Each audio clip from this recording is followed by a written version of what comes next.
So welcome to this webinar, everybody. This is part of the NIHR ARCs National Webinar Series of 2024, which is a cross-ARC series of 3 webinars, and this is the last one, looking at health inequalities research. So we have 3 10-minute talks covering research on regional health inequalities this afternoon. Really important, fascinating talks coming up. But let me start by introducing myself. So I am Monique Lhussier. I'm a prof in public health and wellbeing and director of the Centre of Health and Social Equity at Cumbria University in Newcastle. Deputy theme for the lead for health inequalities and marginalised communities in our NIHR ARC North East and North Cumbria.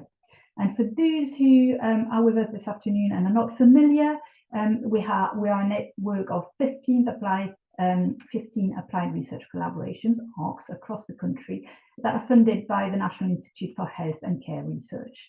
They work together on a number of key national areas, and our ARC in the North East North Cumbria is the lead for health inequalities, which is why I am chairing this session this afternoon. So we all know that there are increasing health inequalities in England, with life expectancy gaps of up to 9 years between the most and the least deprived neighbourhoods in the UK, and they're having a major impact on well-being of our communities, health and care services, and the economy. Our research, our communal research and evaluation aims to support the health and care system to reduce these inequalities, and you also focus on some of the most marginalised groups and communities, for example, rural and coastal communities, minority ethnic groups, those who live in areas of deprivations, groups such as inclusion groups, as we define this as people who experience homelessness, or refugees and asylum seekers. And this is by no means an exhaustive list, but some of these people can experience some of the highest level of inequalities when it comes to both access to health and care and health outcomes.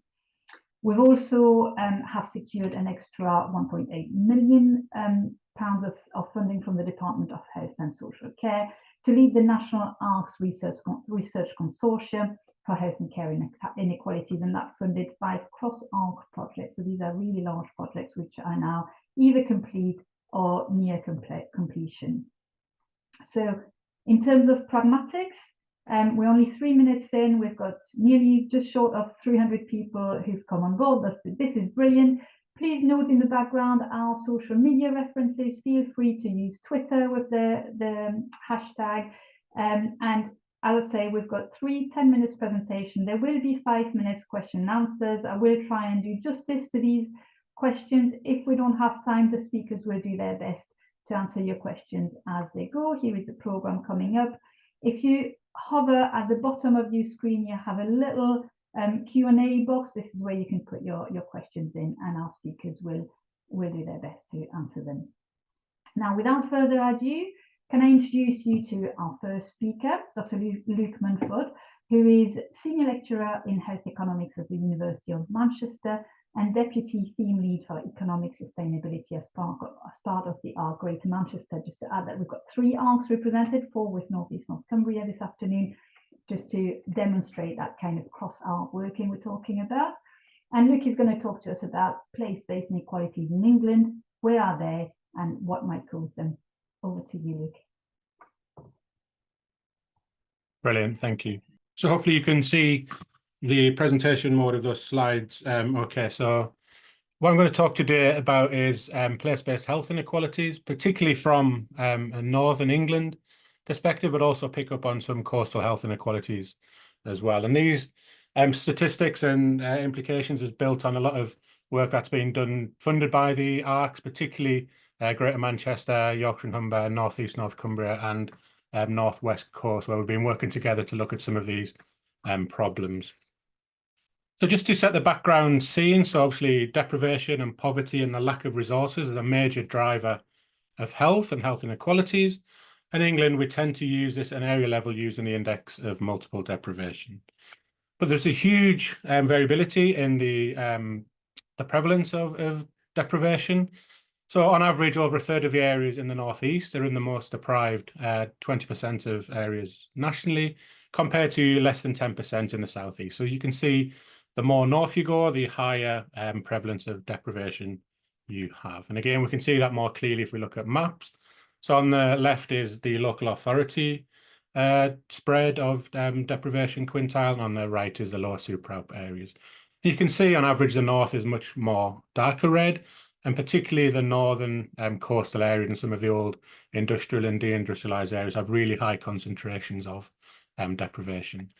And just as a case in point, so within Greater Manchester, you can see there's huge variability in the distribution of deprivation. So in the borough, the city of Manchester, about 60% of all areas are in the most deprived quintile. So that's far, far more than we'd expect if deprivation was equally spread. Compare that to Trafford, a neighbouring local authority, less than 10% of areas are in the most deprived quintile. So you can see even within a very small geographical area, there's huge inequalities in the spread of deprivation. And that obviously manifests in lots of different health outcomes. So if we just look at the East Coast and the West Coast main lines and plot life expectancy along the major stations, essentially, the more north you go, the more likely it is that that station has life expectancy below the English average. And areas with higher life expectancy than the English average tend to be situated in the south. There are obviously examples, and not all areas in the north are have the lowest have the highest. Have the lowest life expectancy, and the areas in the south have the highest. And if we look at this by lower super output area, you can see again this almost maps perfectly onto deprivation. So the areas of the red are the areas with the lowest life expectancy, and they're much more concentrated in the north, the major cities, the old deindustrialized areas, and the coastal areas. There's about a 2.5 to 3 year gap in life expectancy between the northeast and the southwest. And again, essentially, the further south you go, the higher the life expectancy at birth is. And I think one of the worrying things is the trend or the gap in life expectancy has actually got bigger, not smaller over time. So from the early 2000s to the most recent data, the gap has increased by about a half to a full year. And that's really happened since 2010-11. Mental health is a really important aspect of people's lives and their quality of life, and lots of other indicators as well. And again, you can see on the map there's high clusters of low mental health, particularly in the north, particularly in the regions that have higher prevalence of deprivation. So building on some work that we did through the ARCs with some colleagues led by a PhD student in ARC Greater Manchester, Christine Camacho, we looked at this phenomenon of deaths of despair. So this emerged out of the US, where Case and Deaton essentially looked at deaths from drug-related conditions, alcohol-related conditions, and suicides. And they found there was lots of strong, significant predictors of people who were more likely to die from deaths of despair. So low education, non-Hispanic white, and middle-aged men. And they termed these collective deaths as deaths of despair. And obviously, this is a huge public health challenge because it's rising across the world, but it's strongly socially patterned. These aren't equally spread. So what we did was got ecological or area level data from all deaths in the UK in the period 2019 to 2021, where there was over 46,000 deaths of despair, which is more than 42 deaths of despair per day. But again, there was a lot of spatial heterogeneity in this. So areas in the north and coastal areas, and particularly northern coastal areas, had much, much higher rates of deaths of despair. And even if we just look at area measures, so the lowest region was London with about 25 deaths of despair per 100,000 population. And that was more than twice as large in the northeast, where it was over 54,100,000.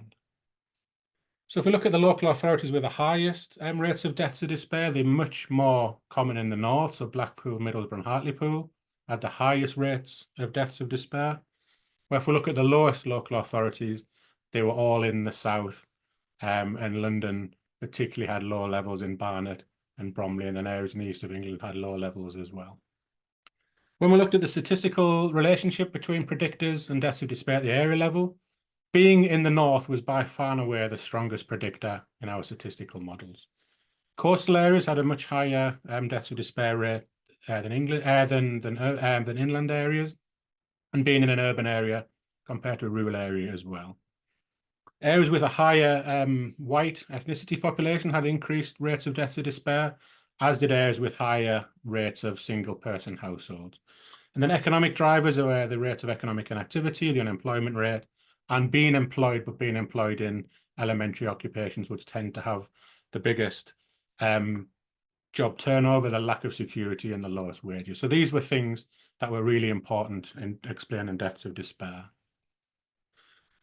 Deprivation is obviously incredibly important in explaining these health outcomes, but we think that it's more than just deprivation. So deprivation is strongly important, but it doesn't explain everything. So with colleagues in ARC Greater Manchester and North East North Cumbria, Claire Bamborough, we looked at this phenomenon of deprivation amplification. So are the things that interact with deprivation to make health outcomes worse?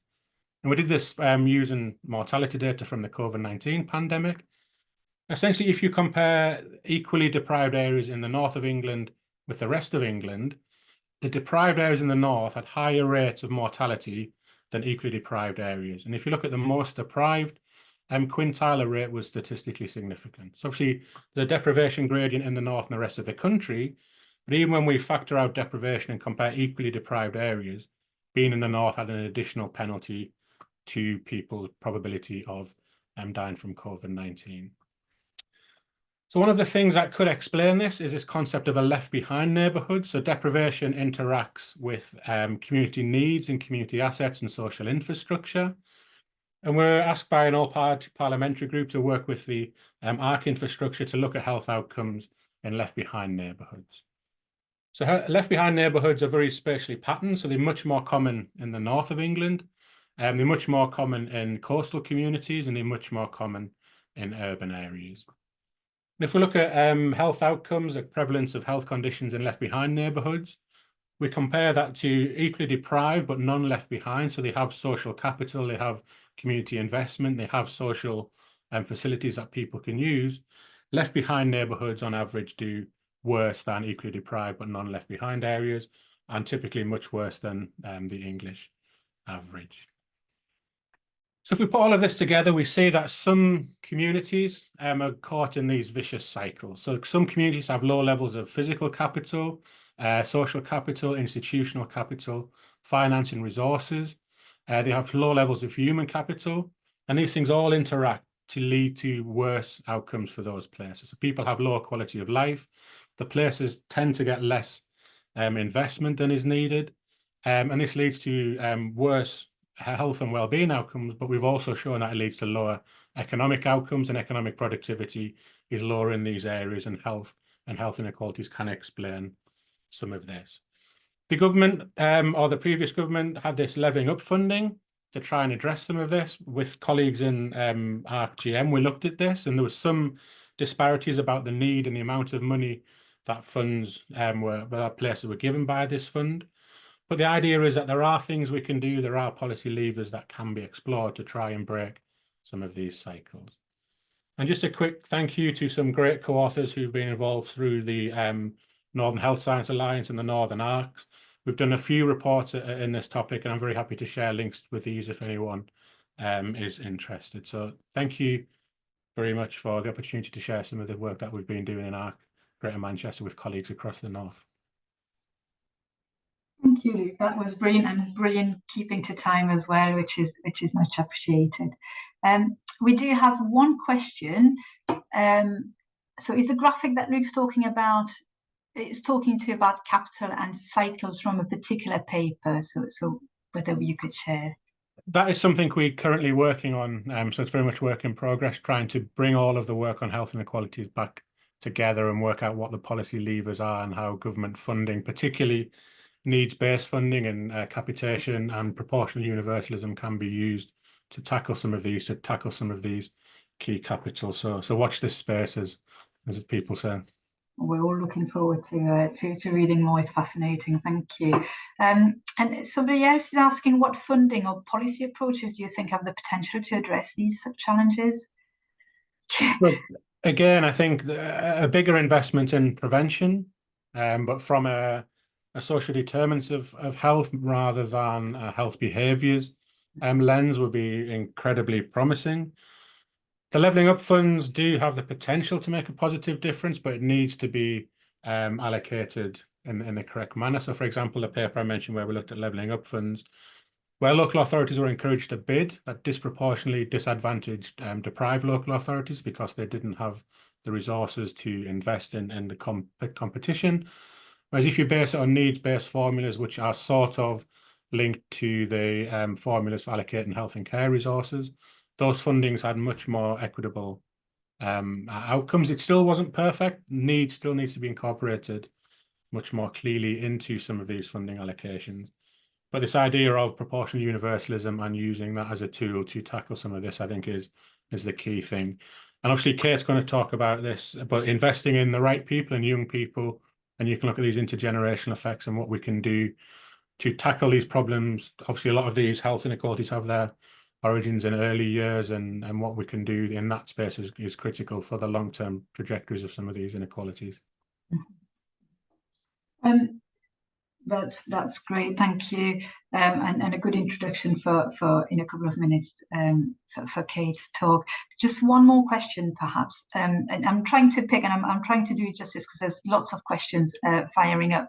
But somebody asked about the mental health index and whether that focused on any particular mental health condition. So that was created by Ben Barr and colleagues in Northwest Coast, and essentially it uses area level information on hospitalizations due to mental health related conditions. It uses the quality and outcomes framework prevalence of mental health related conditions in primary care. It uses a prescription of drugs that we would know are prescribed for mental health related conditions. And it also has an element of social security benefits claimed for mental health related reasons for not being in employment. So it's an area level measure that combines 4 or 5 sources of administrative data that has full population coverage related to mental health and combines them into an index and then ranks areas within time and looks at variation over time. That's brilliant, thank you. I am going to leave the question here. There's still about 9 open questions that if you don't mind having a quick look at while we're talking about. That's brilliant, but thank you ever so much, Luke. That was fascinating and such a large program of work summarized in a very, very short time space. So thank you ever so much. Can I now introduce you all to, well, actually, Kate, you probably don't need introduction, but Kate Pickett is Professor of Epidemiology at the University of York, an academic co-director of Health Equity North, and you also co-lead the Early Life and Prevention, Healthy Families themes within the ARC Yorkshire and Humber, and the National Priority Consortium in Health and Care Inequalities. And you're going to talk to us about regional health inequalities for children and young people, building very nicely on Luke's comment on needing to focus on prevention, really. Over to you, Kate. Thank you. Yeah. Okay. Yeah. So I was asked to talk about regional health inequalities, and so this follows on really from Luke's excellent presentation of what's going on for adults. But before I did that, I did just want to take a moment and show how the UK is doing in terms of its child health and well-being in comparison to other countries. So taking a wider lens, really. And the reason I want to do that is to highlight how poorly we're doing, actually, in comparison to many countries across the world, in Western Europe, in Japan, for example. Our child well-being is less good. It's been like that for a long time. But what this shows us, and the reason why I think it's important to focus on it, is that low levels of child well-being are not an inevitable consequence of our stage of capitalism or development. Other countries manage to create better conditions for their children, and that shows us that the kinds of poor child well-being we see in the UK are not inevitable, and that there is something that we can do about it. But the context that we're currently in is that we have had a decade and a half of increasing deprivation, increasing child poverty in particular, and a reduction in the level of services for our children. We have had the fastest growing child poverty among developed nations between 2014 and 2021. And when these last statistics came out, 300,000 children had fallen into absolute poverty in 1 year. Economists estimate that this is costing us £16 billion a year. So it's sort of penny wise, pound foolish sort of strategy. If we don't tackle child poverty, our economy, our productivity, our prosperity will suffer. And Luke actually calculated for our Child of the North report that the mental health, the additional burden of mental health problems for children in the North experienced during the pandemic will result in a loss of £13.2 billion in lost wages over those children and young people's lifetimes. Services have been cut. We know that because benefits have been cut, we have more children in poverty. We have children missing out on free school meals, even though they're entitled to them. We've had an excess number, exceedingly large number of Sure Start centres closed. So 14 years of austerity, pandemic, cost of living crisis, alongside a reduction in services, leaves our child health in a pretty parlous state in this country. Luke showed you some maps of deprivation across England. Here's one for children in relative low income by local authority district. We've drawn a boundary there around the north, and you can see that those dark pink areas with the highest levels of children living in relative poverty are predominantly in the north of England. So seeing, of course, a very similar picture for children as what we saw for adults. But just as I wanted to make the point when looking at children in relation to other countries, children in the UK in relation to other countries, to show that what we see is not inevitable, I think we can draw the same conclusion when we look at changing child poverty over time, and this from our colleague Sophie Wickham. So if we're looking at child poverty over time, we're going here now from sort of the late 1990s through to 2020, and all children is the sort of yellow line, and you can see child poverty falling through the 90s into the early 2000s, an increase with the global financial crisis, and then an increase again with austerity. But those changes in child poverty are not evenly distributed across the UK, and for our northern regions, the northeast, the northwest, and Yorkshire and Humber, we've seen steeper increases in child poverty in recent years, and we never saw, for the northeast and the northwest, we didn't see quite as much of that decline as other areas in England. So children in the UK not doing well in comparison to other countries, and then within the UK, regional disparities in child poverty as well. And that translates pretty directly into regional variations and deprivation-related variations in infant, child, and young people's health and well-being. What we're looking at here are infant mortality trends from our colleague in Liverpool, David Taylor Robinson. And this is looking at infant mortality over time in relation to the index of multiple deprivation. And we saw infant mortality declining through the 2000s, just as it has done across most of the developed nations, and then an increase from about 2013 onwards, but that increase being particularly problematic for those living in areas of greatest deprivation. And to have infant mortality rising in one of the richest countries of the world, it should shock all of us, actually, and it should really waken us up to the need to be addressing the root causes of these child health problems. Luke mentioned the series of reports that we've produced through Health Equity North.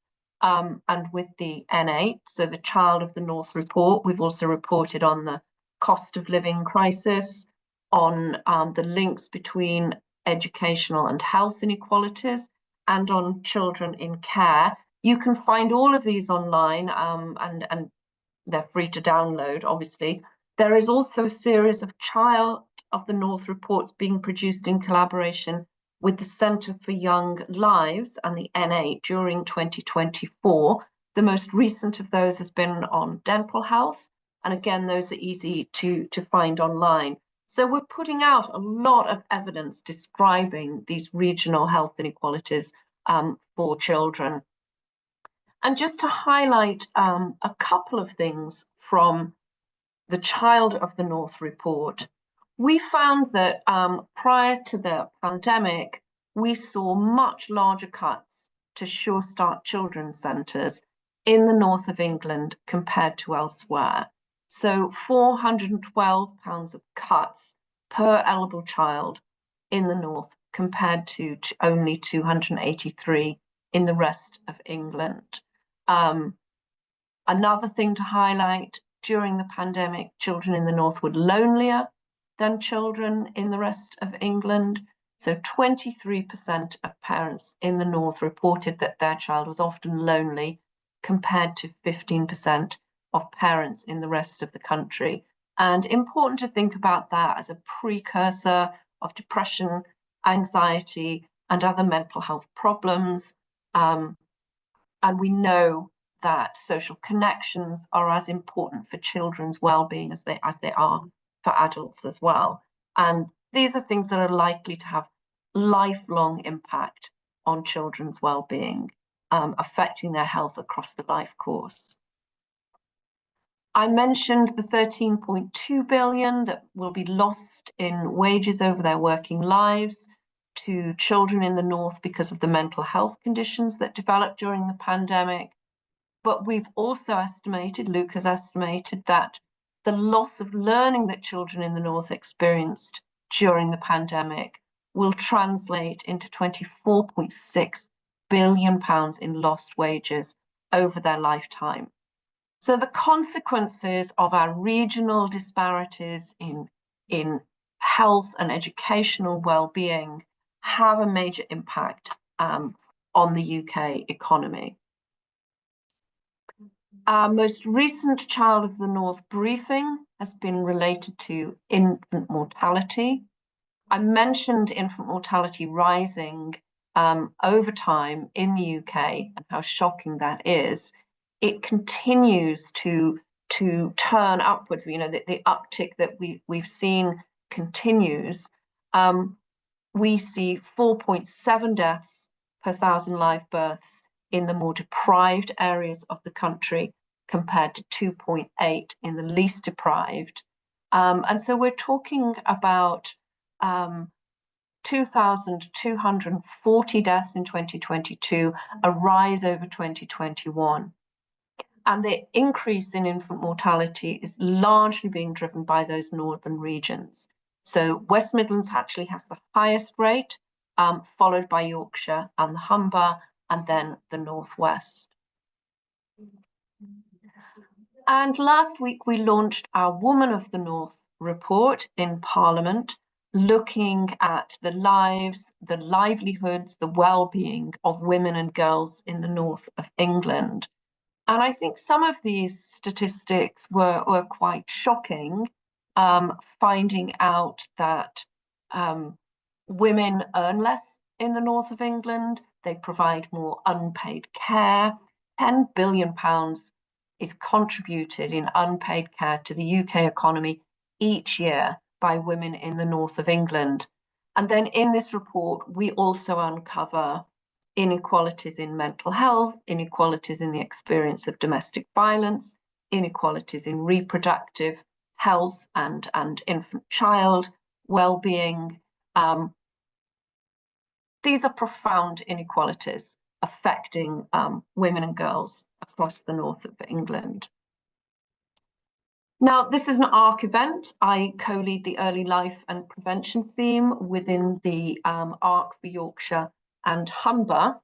And so I want to end with thinking about what we're doing within that, because it can be a bit doom and gloom looking at all of the statistics on inequalities, and it's important for us to think about what we can do to create positive change, positive impact for children and families, and tackle those inequalities. Within our theme, we have core priorities around parenting, around obesity prevention, around oral health, and around creating healthy schools. We do research within all of those areas, have projects related to them, with cross-cutting priorities related to minority ethnic health, to health inequalities, and to systems change. And the focus of the ARCs really has been, over the past 5 years, in creating solutions, in creating impact. And I just want to finish by focusing on oral health, just as an example. Through the programs supported by our ARC on supporting supervised toothbrushing in nurseries, in schools, which helps to prevent dental decay, which is a major cause of children being admitted to hospital, which has both health and economic impacts. That research has affected Labour Party plans to implement a national supervised toothbrushing programme, so it's having an impact at national level. Locally within Yorkshire and the Humber, 23 schools have been engaging with us in thinking about how to improve dental health through lesson plans that are embedded into the school curriculum. So we've been developing novel approaches to preventing dental decay, training for health visitors, oral health promotion in schools, and bespoke support for parents of children with autism. So I'll finish now, but I think we need to think all the time about the complex systems that we're working within. We have layers of inequalities: international, national, regional, local. They're related to inequalities in incomes, in livelihoods, in economic well-being, but they're also related to gender inequalities and racial and ethnic inequalities as well. So we need to think about those intersections when we're thinking about how to tackle health inequalities. Services matter. Services can do a lot to mitigate those inequalities, but we also need to be thinking about focusing our policy upstream on the causes of the causes and tackling poverty, deprivation, and inequality at their roots. And so as public health professionals, for those of us who are interested in tackling inequalities, interested in improving the lives of children and families, those are the complexities that we need to keep in mind. And we need to think about working on all of those fronts if we want to create a better, brighter future for our children and young people in the UK. So I'll stop there. Thanks. Thank you so much, Kate, and thank you for finishing on a little bit of a call for action and something that's slightly more positive. Indeed, the picture is so dire and depressing. To know that inequalities affect our young people and women indeed quite so badly. So we do have a few questions. One of them asked how. So I'm assuming that's for both Luke and you, Kate, but it's probably relevant for young people. So how are communities affected by health inequalities being involved in the research? I'll start, and Luke, you can add to that if you want to. But for us at a local level, I work with Born in Bradford. At a regional level within the Yorkshire and Humber ARC, and then at a supra-regional level with Health Equity North and all of the Northern ARCs, working with those whose lives are most affected by the health inequalities we're seeing is really central to our research. And that is at all stages of the research process. So that's to do with co-production of research priorities and research questions, what is important to people. It's about listening and engaging at all stages of the research process, right through to dissemination and sharing of knowledge. So We've done a number of events in Parliament over the last couple of years through Health Equity North.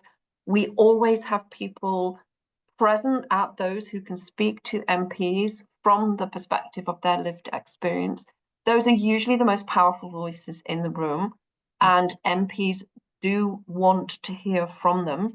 Next week we'll be at Labour Party conference, Luke and I, and we have people joining us with lived experience of poverty and inequalities who will be there on the panels, taking part in the roundtables, and hopefully reaching the listening ears of the MPs and the ministers who'll be joining us there. So it's super critical for us all the way through.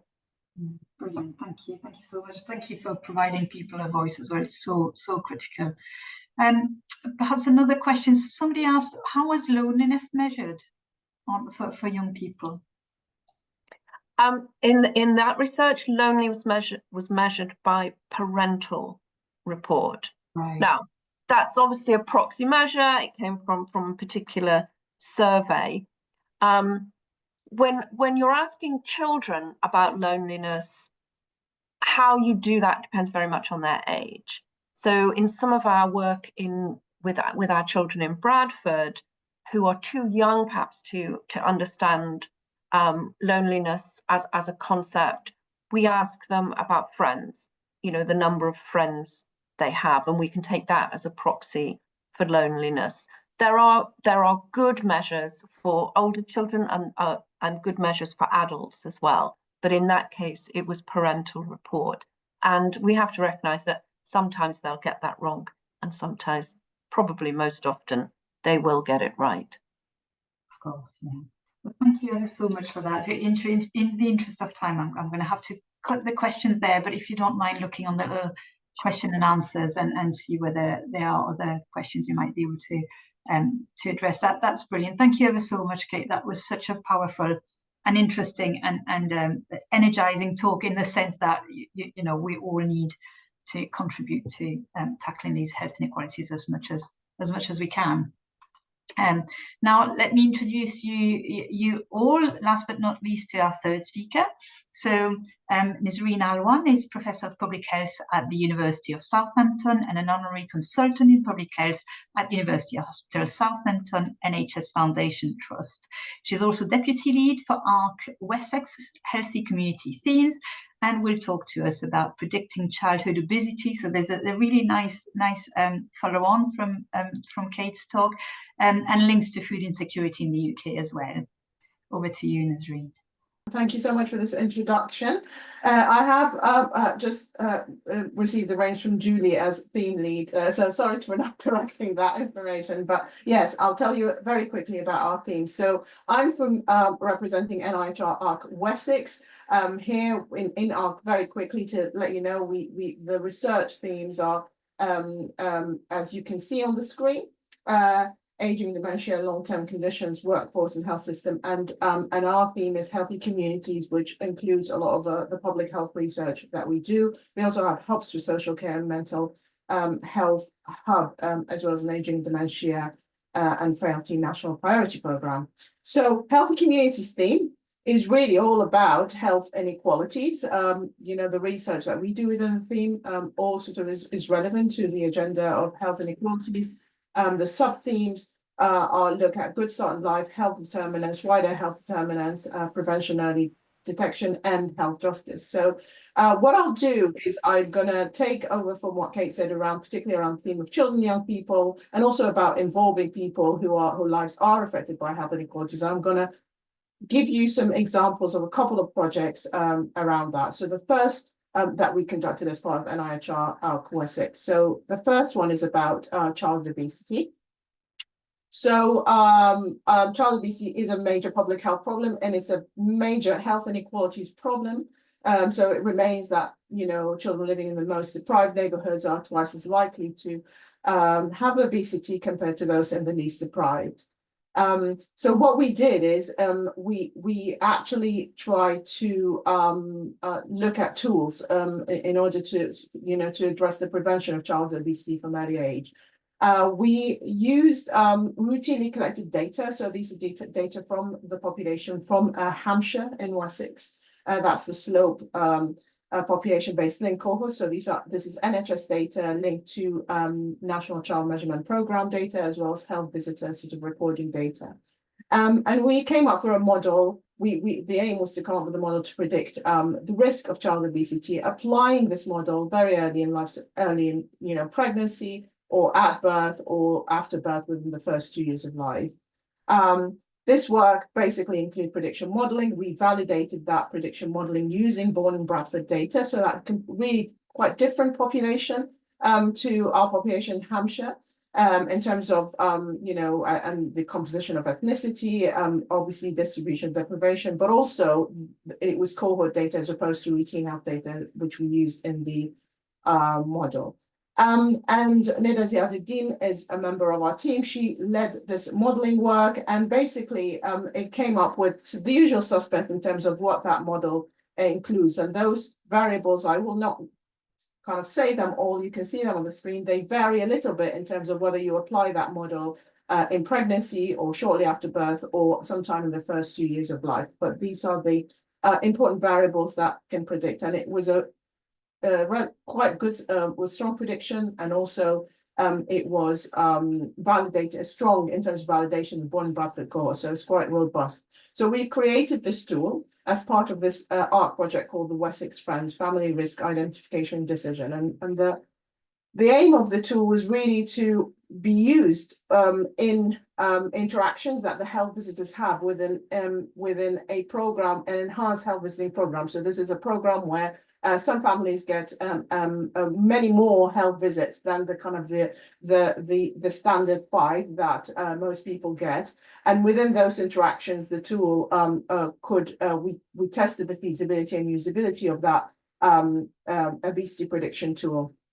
What we did is also try and include the individual level prediction with area level information. So that would include things around indices of food insecurity, green space access, and child poverty in the areas where those families live. So we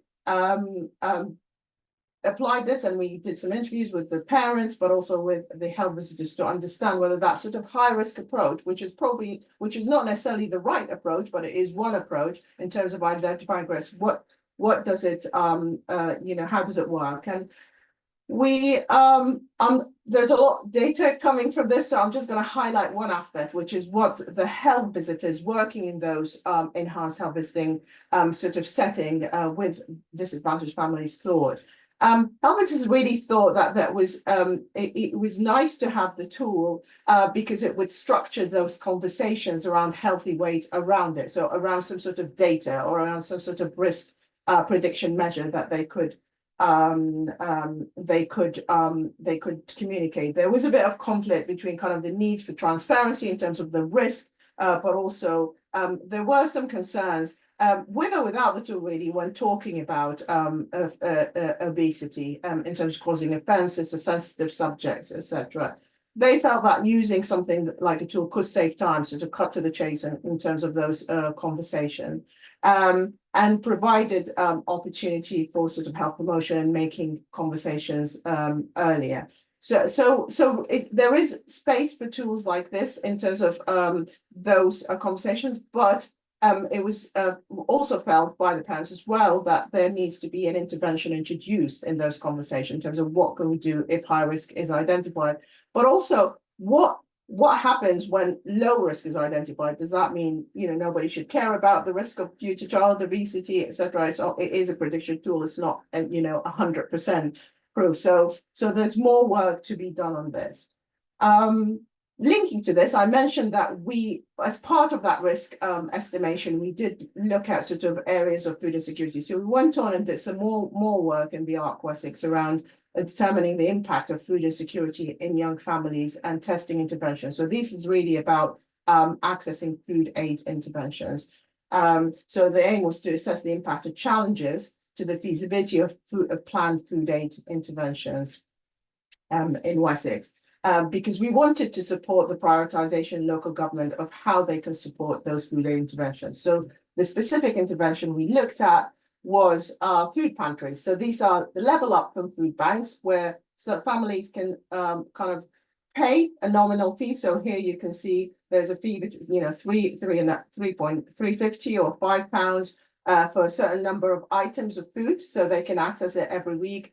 And those items would include things like could include things like fruit and vegetable, frozen foods, etc. So some more healthier components than food bank access, but also they include an element of kind of sort of social connectedness and accessing the food pantry models. And we did these in 2 sites in Southampton and 1 site in Dorset, where there was also some cooking recipes elements involved.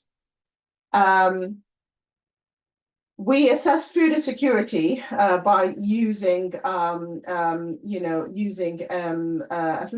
US food security measure, where it asks basically whether people have smaller meals than usual, they skip meals, whether they've been hungry or not eaten, or they haven't eaten for a whole day. So there were some standardized measures used. We measured, there's a measure of mental health before and after. Kind of accessing this intervention. So we did a baseline and then at 3 and 3 months. And we also did some qualitative interviews to understand the impact of those food aid interventions, the food pantries. We got 95.7. This is a really difficult to kind of reach in terms of research population. It was harder. It was an intensive research effort in recruiting, and we got 97 participants to start with. And we got 49 at follow-up, and we're quite proud of this number because it was challenging. We had interviews with 11 participants and stakeholders, and you can see kind of the characteristics of the sample here. We measured food insecurity. You can see before and after Food Club after 3 months. So this is showing you really that the percentage of those struggling with low food insecurity or very low food insecurity has decreased after accessing intervention, still considerable, but decreased. And obviously at baseline, we expected that to be high by definition of accessing that intervention. Looking at mental well-being, that was also, there was some improvement, but obviously we can't attribute whole causality. And also it's interesting to understand the elements in relation to accessing those interventions, whether they were only because of access to food, but also, or the social connectedness element. We can see that also there have been some increase in vegetable fruit consumption, salad consumption as a result of those, accessing those components. And the qualitative work really focused on those 3 themes. There was a lot of description around how the variety of diet has changed after accessing food intervention. The food availability has changed. There was improved health and well-being in terms of access. And I'm sorry I didn't have time to give you some of those powerful quotes, but I didn't put them on screen because people start reading them and that kind of distracts in terms of the time. But I'm happy to kind of expand on that later. And obviously the financial element was key. So there was high prevalence of food insecurity accessing those interventions, which is expected. I have to say these are not the answers. Food intervention is not the answer for health inequalities, but it is the reality that we live in, and actually trying to maximize the effectiveness of those food aid interventions is something that we need to work with in terms for addressing health inequalities. So there's impact of food clubs. Their participants were mainly positive about accessing them. There were some issues about stigma, which again, that's something around showing up at these food clubs, particularly for parents of young children. And we developed a toolkit which includes the questions asked, because local authorities would find that helpful in terms of commissioning those food aid interventions. So where do we need to? I just want to finish with this really. As part of the first project, we Diana Smith, who are the Professor of Health Geography, working with us, has led the creation of the Food Insecurity Index. On a national level, but on a local level, really, we need to kind of think about where to place those food aid interventions in relation to the prevalence of food insecurity. I think I'm going to stop here, hopefully, because I've reached my time. But thank you to all of those members of the research team and putting some emails there if people want to find out more about our studies. Thank you so much, Nisreen. That was just really, really interesting, fascinating to hear a little bit more about your research. So we've got a couple of questions. Please, people, do put your question in the question and answer a little box. So the first one is, are there different approaches that you might apply in future to address the changes you face around recruitment?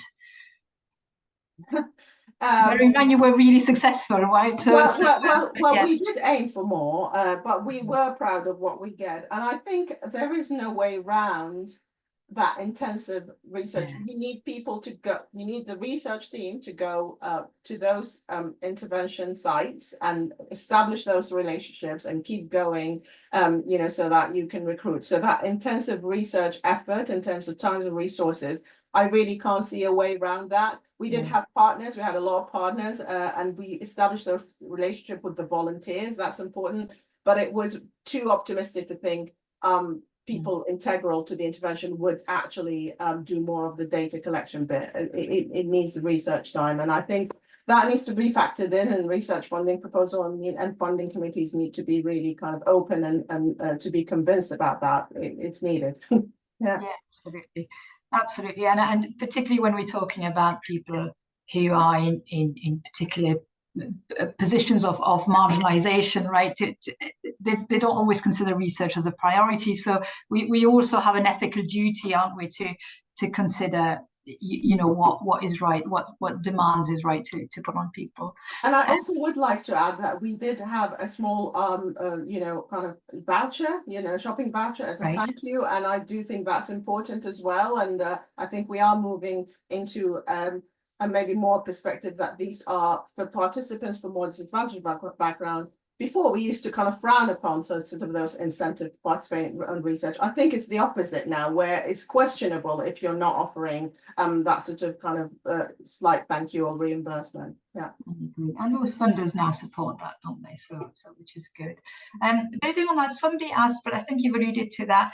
So did you work with local voluntary sector organisations as well in terms of facilitating that kind of recruitment? Yeah, sorry, I had to whiz through. I mean, all of the food interventions were delivered by voluntary sector organisations. So we worked directly with them on that. But also we worked with the local authorities because we were very heavily involved in kind of, you know, supporting some of those voluntary organisation sector. So yes, the answer is yes.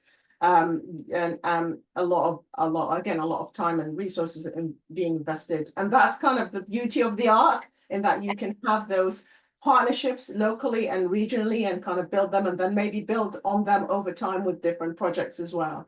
Yeah, brilliant. Somebody else, if we can add that question, asked if you've had experience collaborated with local governments as well to apply and implement this knowledge, and if so, what has that experience been like? So yeah, we worked with you know, Dorset Council, Southampton City Council, Hampshire County Council. These are our partners, and the idea was to actually provide this, so worked with them, you know, co-developing, co-designing research, but also to provide a toolkit where they can easily use to think about food aid intervention. I think what we're trying to do here is that this is the reality that food aid interventions are becoming more common, have become more common, and we need to kind of have some evidence backing, you know, where they are, how they work, you know, how they're supported by, you know, local government, and that's what we're trying. You know, it's the efficiency and effectiveness of that sort of food aid system, but always bearing in mind, I think, from health inequality angles, that this is not the ideal answer. The ideal answer is that we shouldn't be needing them in the first place. That's right. That's right. Yeah, just to build on that, increasingly food distribution points within local communities are also used as one-stop shop, aren't they, with maybe benefit advice being integrated, counselling advice, etc. So that a lot of services, we've seen these community hubs emerging so that they offer food, but not just food, and try and tackle, but like you say, we shouldn't need these, but tackle root causes of or challenges of poverty that people are being faced with, really. I think these are all the questions we've got time, but if I could invite you now, Nisreen, to have a little look at the question and answer, and if you, in the last 5 minutes, if you don't mind, seeing whether you can answer them in writing while we conclude.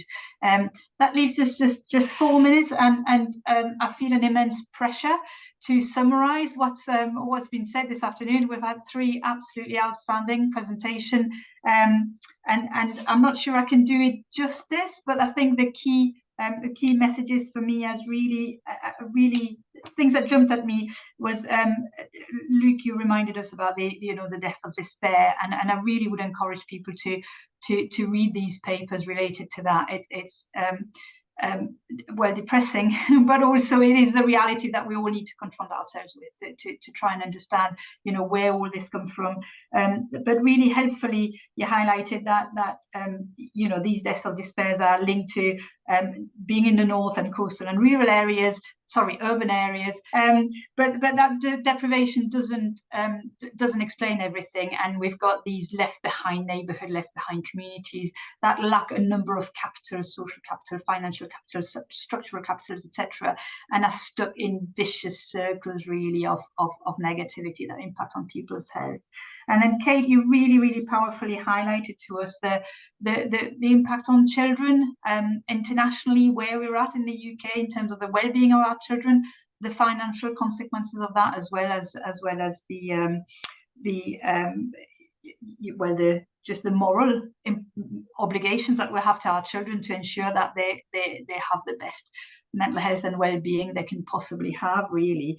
And you encouraged everybody, and I really second that, to read some of the reports in terms of the Child of the North, the One of the North report, that are incredibly powerful and important, and can serve in all of our activities, whether we are practitioners, decision makers, researchers. They give us such important backgrounds and platforms to work from, and try and influence at all of the levels of the system, like you were saying, whether it's working with individuals, with communities, with local governments, or nationally. We need to use these tools to try and help us turn the situation around. And finally, Nisreen, thank you so much for sharing this particular project, which was really exciting and interesting, and really important to think about obesity, but also food poverty and food insecurity, which is not an issue we should even be thinking about. I mean, that's just my view in the UK, but we are where we are, and we need to develop interventions that really meet people where they're at, and tools that are easy to use for local authorities, so that we can enable some of this change to happen around us, at least as practitioners, academic, etc. And finally, thank you for changing the slide, but just a reminder to everybody to reach out to the newsletter and look at follow the Twitter, the tweets that are going to be, and look at the website. And thank you ever so much for attending, and stay in touch with all of us, with the ARCs, through our national channels.